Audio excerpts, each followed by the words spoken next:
السلام علیکم ورحمۃ اللہ وبرکاتہ۔ الحمدللہ کفا وسلام علی عبادہ الذین اصطفیٰ، اما بعد۔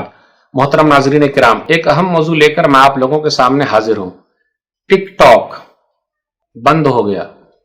بھارت سرکار نے ابھی، میں 2020 کی بات کر رہا ہوں، جون میں لگ بھگ 59 ایپ کو بند کر دیا ہے۔ چائنا کا ایپ ہے، بند ہو گیا۔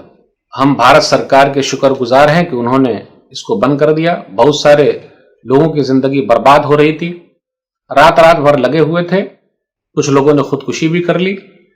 اب جب سرکار کا آدیش آ گیا تو سب لوگ ماننے کو تیار ہیں۔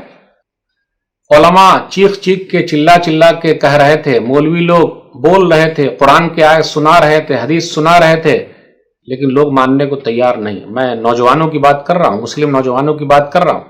سرکار کا آدیش آیا، بات سمجھ میں آ گئی۔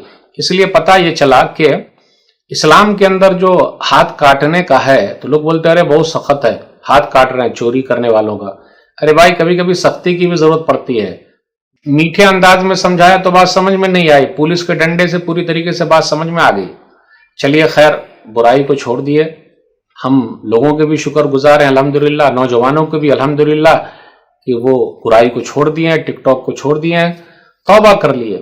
آئیے، اگر گناہوں سے توبہ کر لیے تو گویا کہ گناہ ہوا ہی نہیں۔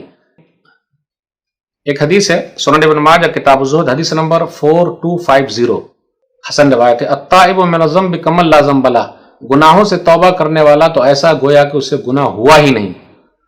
تو ہم نوجوانوں سے کہتے ہیں گھبرانے کی کوئی ضرورت نہیں ہے، قرآن مجید کا ایپ ڈاؤن لوڈ کر لیجئے، اس کو سنتے رہیے، بڑا فائدہ ہے، دنیا میں بھی فائدہ ہے، آخرت میں بھی فائدہ ہے۔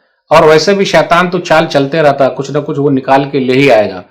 تو ہم سرکار کے شکر گزار ہیں کہ انہوں نے اس پر پابندی لگائی ہے، لوگوں کو سمجھ میں آنی چاہیے۔ ہم سرکار سے آگرہ کرتے ہیں کہ اور بھی جو چیزیں لوگوں کو برباد کرنے والی اس پر بین لگائے، جیسا کہ شراب ہے اس پر بین لگا دے، جوا کھیلنا اس پر بین لگا دے، تاکہ سوسائٹی کا فائدہ ہو۔ ناظرین کرام، ٹک ٹاک ابھی ڈگ ڈاگ ہو گیا ہے تو گھبرا رہے ہیں؟ چلیے، آپ کی صحت کا فائدہ ہے، ہماری صحت کا فائدہ ہے، لوگوں کی صحت کا فائدہ ہے، اور اپنے فائدے کے لیے وقت تو بچے گا۔ وقت سب سے بڑی دولت ہے۔ اللہ سے دعا ہے کہ اللہ تعالی ہم لوگوں کو صحیح سمجھ عطا فرمائے، آمین۔ والسلام علیکم ورحمۃ اللہ وبرکاتہ۔